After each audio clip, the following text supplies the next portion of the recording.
Hi, it's PS Taro. Hello.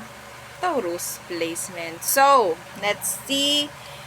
This is general and the person on your mind reading. So, hanggang katapusan po ng August, itong ating titingnan. Madalian lang. Titingnan lang natin kung anong meron. So, yeah, para may idea kayo, di ba? Meron kayong mga gabay. So, let's see. Okay. Taurus placement. So, again, kung may mga tanong po, message na lang. And sa mga hindi makapag-message, reply kayo sa aking My Day or Reels or Stories. Ayan, no? Oo. Darating yan. Magsasend yan sa tawag yan, sa inbox ko. No? So, let's see. Taurus. Anong meron? Bago mag-end ang August or hanggang sa end ng August, energies, Taurus. Okay. Magician. Wow! Mga minanifest nyo. Pwede yung mga minanifest nyo ay kakaway. O diba? Kakaway-kaway sa inyo. Magpapakita, magpaparamdam. Mamamanifest bago po mag-end ang August. Of the Empress. Specifically, some of you trying to conceive, yung gustong magkaanak, meron po dito, hindi to para sa lahat, specific to. Siguro mga 10%. 10. Okay, sa 100%, 10% lang.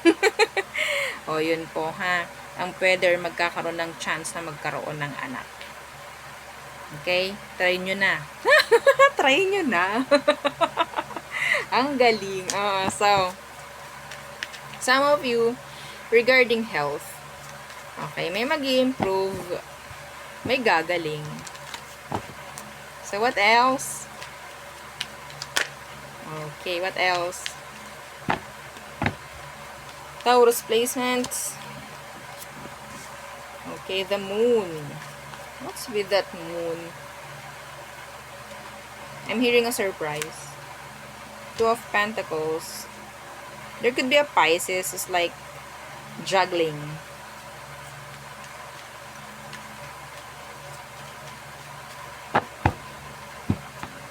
Meron nagtatago ng sikreto.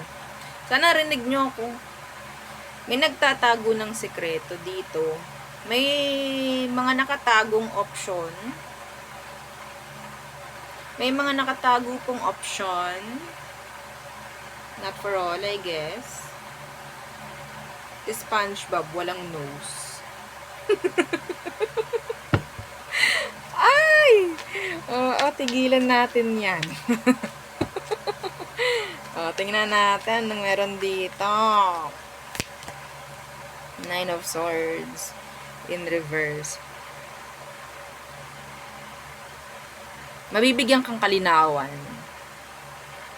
Medyo malilesen yung stress ng iba dito. Pagdating dito sa kung ano man, yung parang feeling nyo nakatago sa'yo.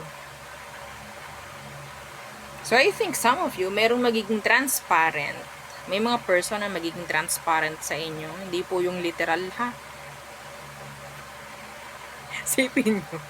Literal na transparent yung tao. Kita nyo yung laman loob nun. Oh my God! So let's see. So, magiging transparent sa mga emosyon, sa mga gustong sabihin, if ever. Okay?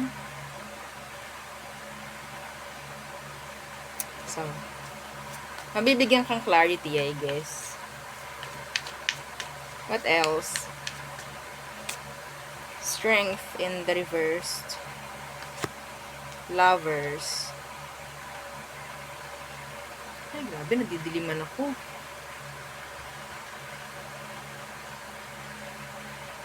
Strength in the reverse and the lovers. Medyo meron ditong parang huhuna ang pundasyon. Magkakaroon na ng hamunan ng paghiwalay, mga ganyang bagay. merong hihina ang pundasyon. Partnership, connection, relasyon, di ko alam bakit. So, yeah, pwedeng meron ditong hindi nagiging equal. Okay? Some of you, yung energy is like one-sided. So, may chance ng issue. Kung ano man ang issue meron, kanya-kanya na yun. Okay? So, yun. Medyo hindi maganda yung nasa huli. Pero I think, it's like a blessing in disguise, no? Kung inyong titingnan. May mga namamanifest or may mga mamamanifest bago po mag-end ang August. So, siguro kasama na yun sa blessing na darating. No? So, let's see the person on your mind. For Taurus placements.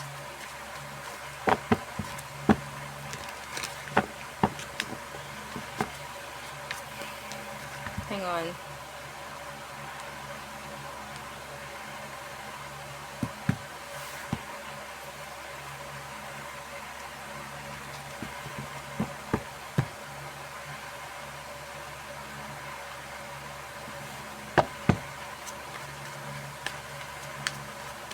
Sino ito?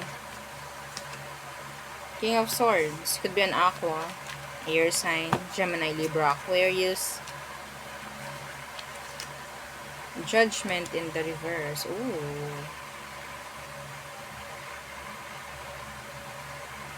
So, masasabi natin itong taong ito gusto na niya ng katinuan pagdating sa inyong koneksyon. Ay, maunti ang makaka-resonate dito. Maunti.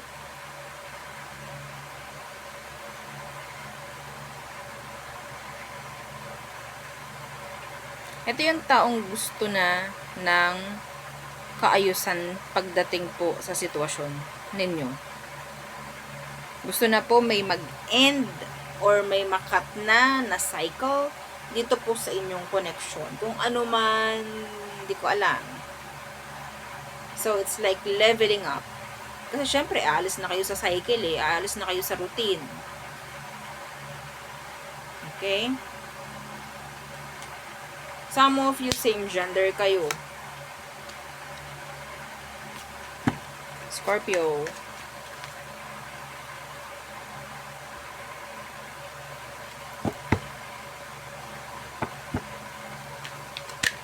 Okay, sandali po ha.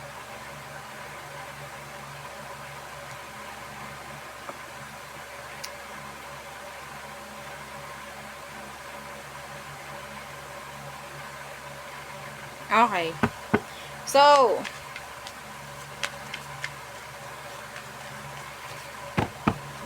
kahit ako mapapaisip Tunay kaya? Tunay kaya? Anong sitwasyon nyo ngayon? Tingnan natin. Ano bang sitwasyon nyo ngayon? Temperance. I think, maganda to. Oo. Ito, situation sa ngayon, medyo, nakikita ko matagal na. Matagal na kayo magkarelasyon.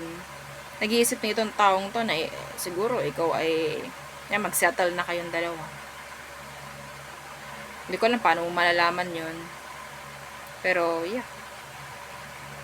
This is a good news for us. No? Oo.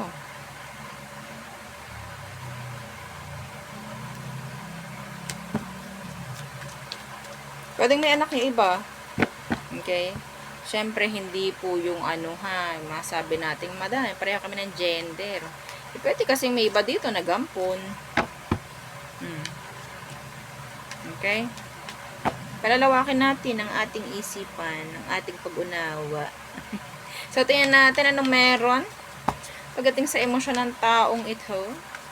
Talagang talaga ba yan? Ating bungkalin, halungkatin. Seven of Cups, Ace of Pentacles in reverse. Ang dami niyang ang dami niyang gustong mangyari sa inyo. Even though some of them, hindi sila ganun ka-ready financially. Pero okay na yung dahilan na kayo ay nagsama, may anak kayo kung sakali, it's like okay na, magse-settle down na kami. Yeah, parang ganun yung kanya. Okay? Dumarating nga sa punto na parang para kayo mag-best friend na lang, like hindi sa sobrang tagal. Yeah, hindi na sabihin nating araw-araw nandoon yung parang ang tawag dito, romantic. Wala eh. Wala na kasi matagal na. Hindi naman sinasabing nawawala yun. Okay? Hindi naman sinasabing hindi na nangyayari yun kasi matagal na itong connection.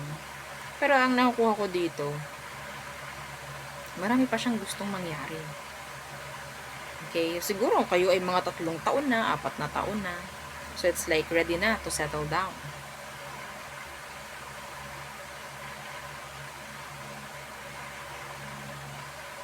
Kahit wala siyang some of you hindi siya yung taong nagpapangako lang pero hindi tutuparin. Oo. Maganda rin yung maganda rin yung partnership na nangyari sa inyo kasi nandoon yung pagkakaintindihan nyo palagi. Which is good. The trust. Yun din. Isa pa to, yung maingay. Oo. So, tingnan natin. Next action ng taong to. Ready itong taong to sa'yo. Nawa, madami ang makaresonate na ito. So, King of Pentacles in the reverse, the Two of Wands. Yeah, it's like surrendering. Yes, isa-set aside ko yung aking mga ego, yung mga ganyan, pangailangan ko sa sarili ko, whatsoever, para lang dito. Mabigyang focus itong ating ito. Yeah. Marami na. Yes, gusto na niya, magsimula kayo, like, bumukod na, something like that. Iba yung nakukuha kong energy sa kanya. I think, yeah, may pagka-green flag kang person mo. Which is, sobrang dalang ko lang sabihin. Diba? Mabibilang nyo sa ating mga daliri kung ilan talaga. Kung Diyos ko, kung ating ihahambing to sa red flag na mga binabanggit ko, halos araw-araw red flag. Diba? Kaya naman sa SpongeBob na walang ilong. Oo, mana sa akin. Anyway, so, this is good, ha? Naway, mag-manifesto. Iba sa inyo, diba? Meron kayong manifestation card. Malay nyo. Diba? Malay nyo. Ikaw ang tamaan nito. I-claim mo na agad.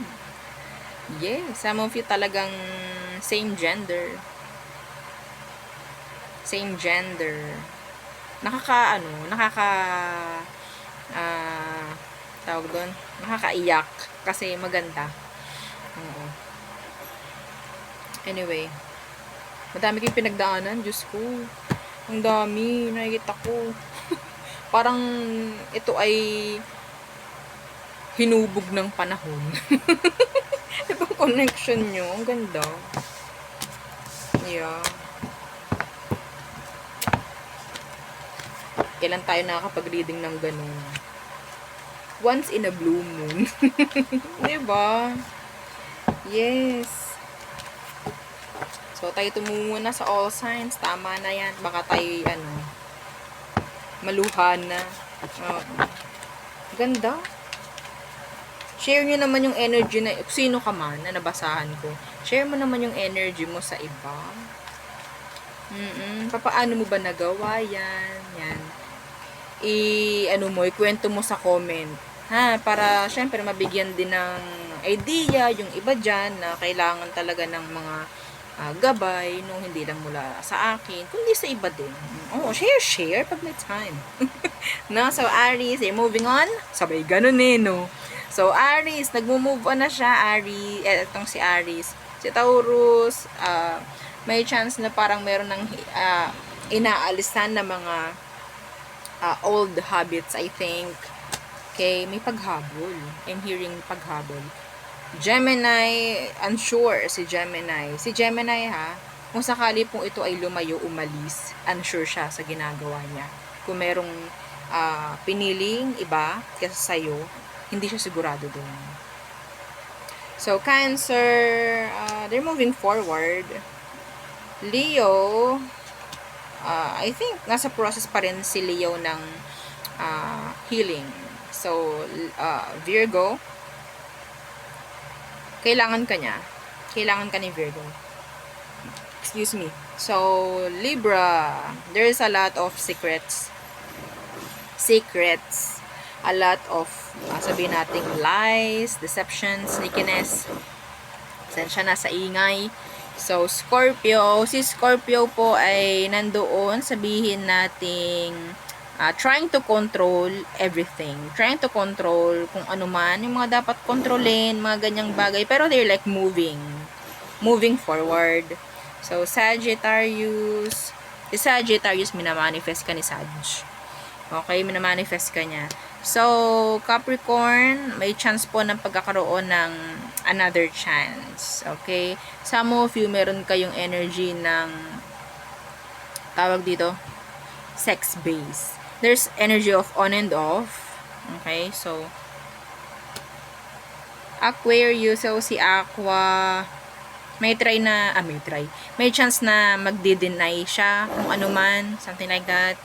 Okay? Meron ding pagsasabi ng, okay, ayoko na, something like that. Pero, it's like, way lang nila yun para maka-escape, no? Sa kung anumang meron, issue, whatsoever, parang tumatakbo siya. No? So, si Aqua. So, Pisces, si Pisces, nahihirapan siya. Like, they're moving on, pero, andun yung struggle. Pero, yeah, they're choosing to move on. So, yun. Okay? So, yeah. O, diba? Para rinig niyo yung boses ko. O, diba? So, yun. Yun ang aking reading for you, Taurus placements. Again, please don't forget to like, share, and subscribe, and follow our FB page. And isa po nating YouTube channel nasa description box below. Again, thank you. Goodbye.